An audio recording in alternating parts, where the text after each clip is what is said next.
Hey everyone, Hayden here from Australian Mountain Bike Magazine. Today we've got a full review of something different. It is a big wheeled, big wheelbase, big battery, big adventure e-cargo bike. This is the Tern Orox. E-cargo bikes seem to be the hot new thing in the cycling industry, and for good reason.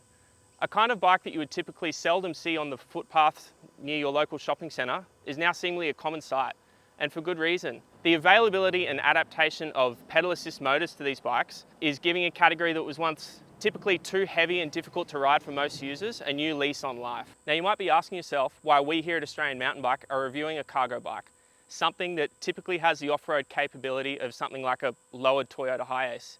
And that's because what we have on review here is something entirely different, something we've never seen in the industry before. Enter the Tern Orox. Safe to assume that a lot of you watching this video may not have heard of the Tern brand.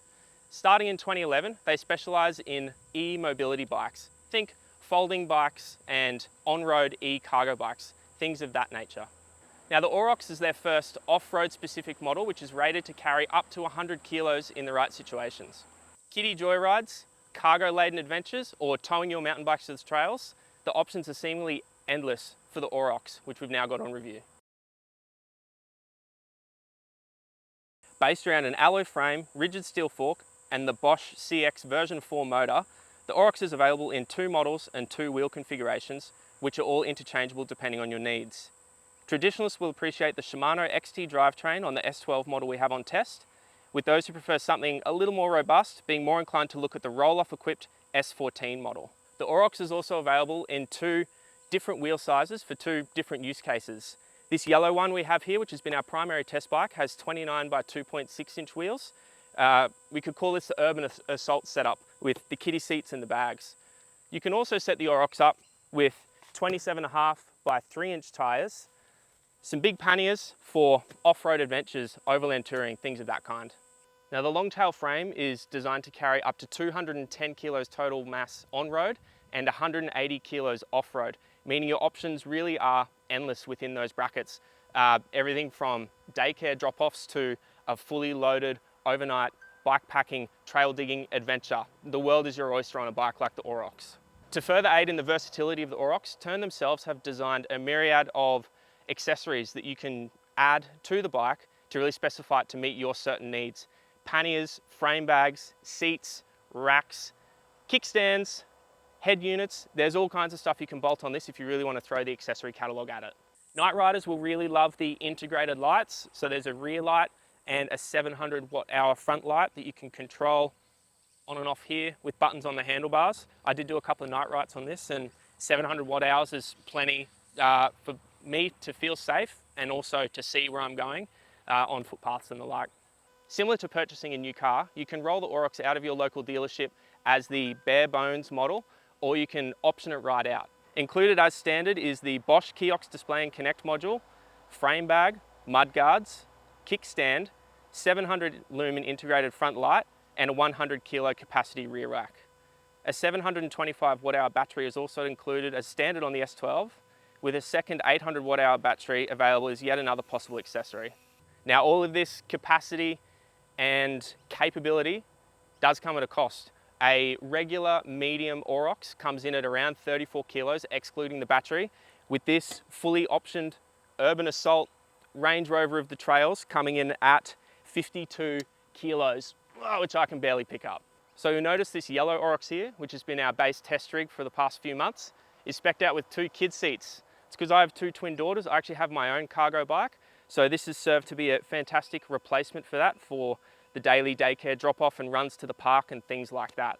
The bike is rated to carry 2 passengers on road or 1 passenger over the weight of 26 kilos on graded trails. You can also take this thing off-road with limited carrying capacity. Alternatively, if you're not a family person like me and you want to take an Orox on some big adventures, you can spec it with the wider fat tyres and some huge panniers on the back with massive capacity.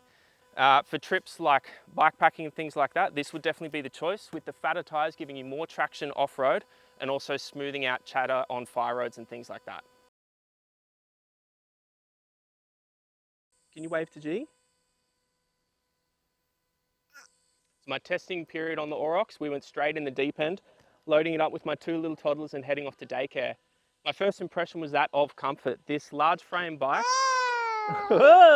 this large frame bike really suited my 193 centimetre frame well when paired with a short stem and 800mm wide bars. It is also available in a medium. Now, while the reach and seat tube angles aren't available through Tern, I can say that it did feel similar to my Stump Jumper Evo trail bike, and I had plenty of room for my knees while pedaling with the seat post in the extended position.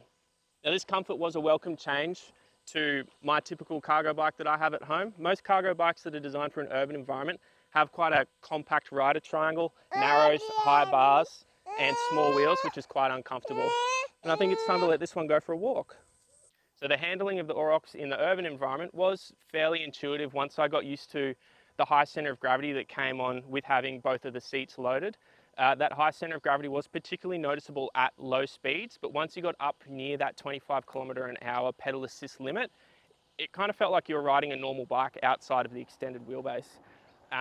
It is of note, you're not going to average above 25 k's an hour on a ride on this bike. It's just too big and heavy for even myself to pedal it above that 25 k an hour limit. So once you're there, that's kind of as fast as you're going to go, regardless of how perfect the bike path is that you're riding along. One thing I really enjoyed was the rollover of the 29 by 2.6 inch wheels. They did a really good job of smoothing out any potholes and bumps on the road or footpath that I was riding along. No, I wasn't taking this thing downstairs and up square edge curbs with the 2 kids strapped in the back. At the end of the day, any bump that goes through the wheelbase is going directly through their bodies because they are strapped in. But it was a much smoother ride than I anticipated, even when fully loaded, with that curb weight being over 150 kilos with myself and the kids on there. Soon, use of our Subaru Forester for any family-related trips or errands close to the home severely atrophied. This bike really made the mundane more enjoyable. A quick trip to the shops became an adventure. We could take the path less travelled. My daughters could point out all the birds and dogs and cats they saw along the way. So it really added, a sense of spice and fun to otherwise mundane daily activities. That's a huge positive of using a cargo bike as a car replacement. I even began to use this to tow around my personal bikes. You can option on an accessory kit with a bunch of different axle mounts that will connect to the front axle of whatever bike you've got. So I use this to tow my dirt jumper to the pump track on a Tuesday night. I used it to tow my mountain bike to the trails here today. That's an awesome feature. It's really quick and easy to get your bike on and off. It's just like putting the front wheel on. So being able to tow your bike around was another unforeseen feature that I really enjoyed on this Orox. Once I got a little bit of time to myself, I started to take the Tern Orox off-road. Thanks to the high weight of the bike, the powerful motor, and the 1350 odd millimeter wheelbase, this thing performed beautifully on smooth fire roads, regardless of the gradient. The weight of the bike and the torque of the motor in combination gave it heaps of traction, particularly up steep fire roads. I took this up some over 20% grade fire roads at times, and you could really feel the Schwalbe 2.6 inch tyres scratching and clawing through the hard packed dirt. There's just so much weight on them. There was actually a lot of traction there. Similarly, there was lots of traction descending down those same fire roads. The Magura 4-piston brakes did a great job of helping me modulate my speed, and I didn't feel much brake fade with them. You definitely have to stay on top of your braking modulation because this thing can become a little bit of a runaway freight train if you start to lose traction down something steep. So a little bit of foresight and really looking where you're going helps, but up and down smooth fire roads of any gradient were a piece of cake. This thing just absolutely hummed along. So if you're cruising up a big hill and you get stuck for some reason, Bosch CX does have a hill hold and walk mode feature. So you just press 2 buttons in combination here on the little connect module, and then you'll see the cranks will actually start turning as I give a push here, and the bike's actually powering itself up the hill. It's almost getting wheel spin. How good is that? Now I'm just holding the bike here, I'm not pushing at all. Then if you let go, hill hold. So another fantastic feature for if you're up on a steep grade and you get stuck, these 2 little modules here will help you get going again.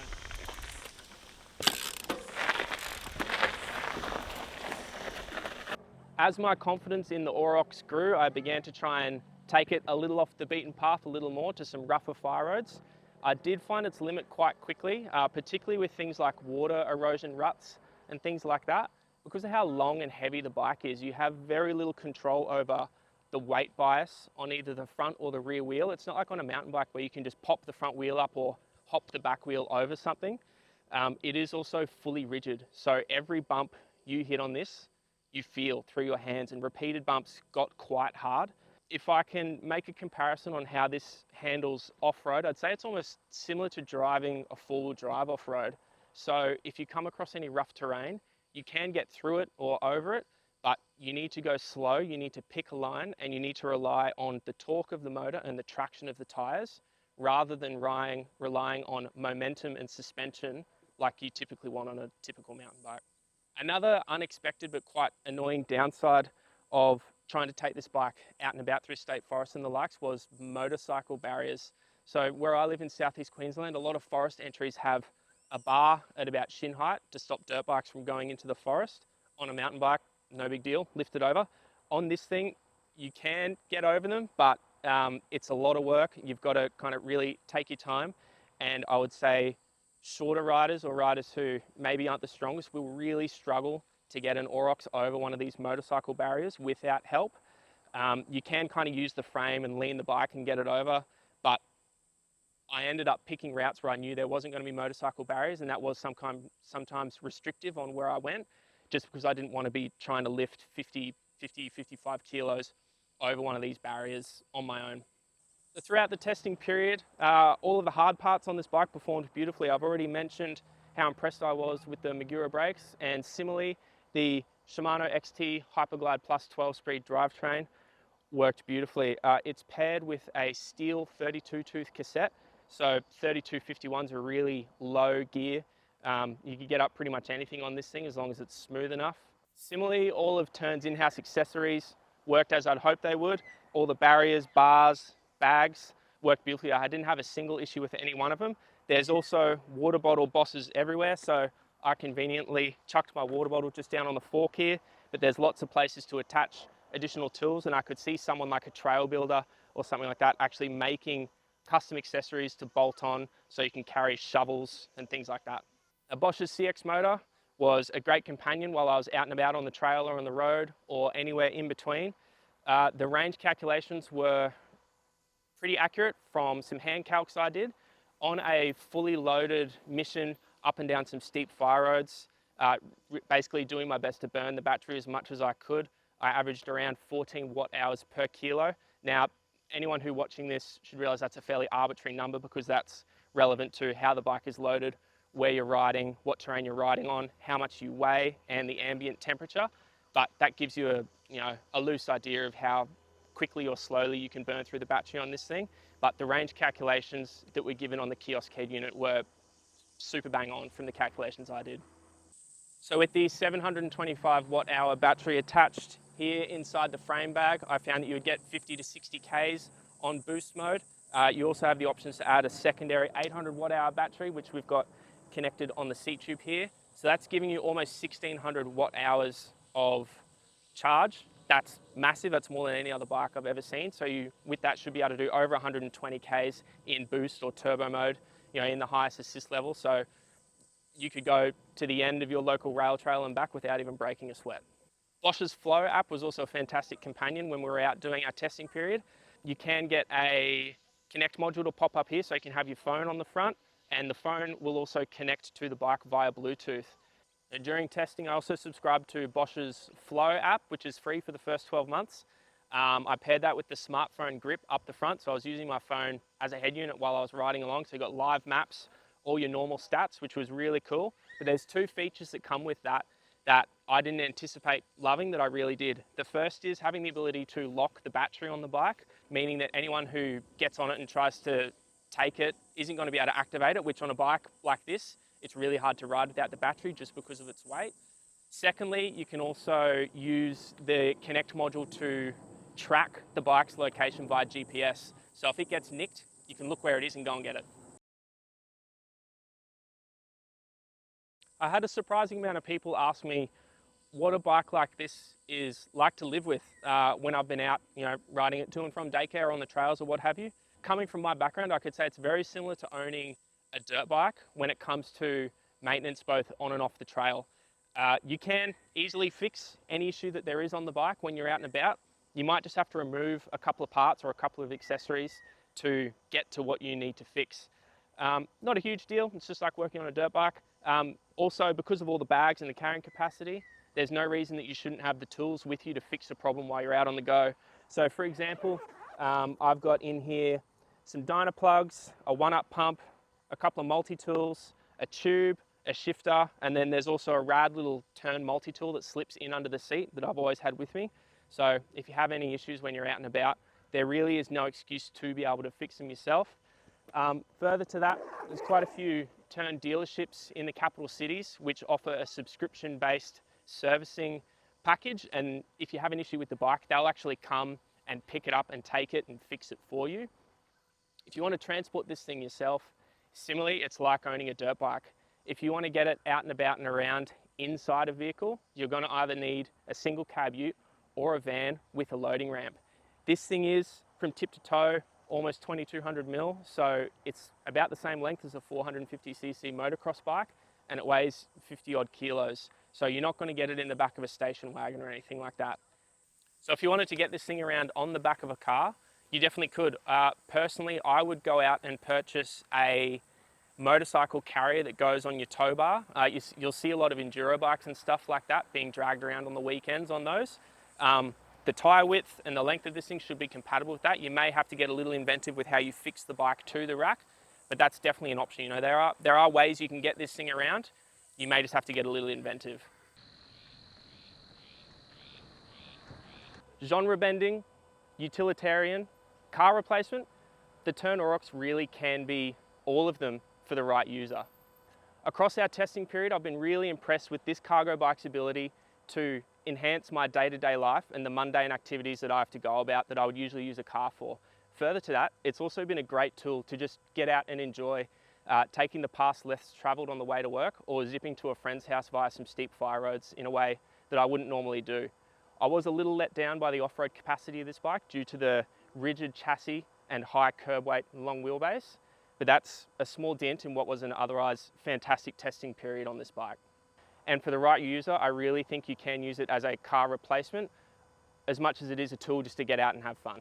For those who can justify that value proposition with the Tern Orox, it's a no-brainer. So thank you so much for watching our video review of the Tern Orox. If you've got any questions or comments, feel free to throw them down below. I'll be lurking on my personal account, so if you've got anything you want to ask, I'll jump in there and hopefully I can answer any question you've got. Also, classic, don't forget to like and subscribe to our page for year-round awesome mountain bike content. Thanks for watching the review.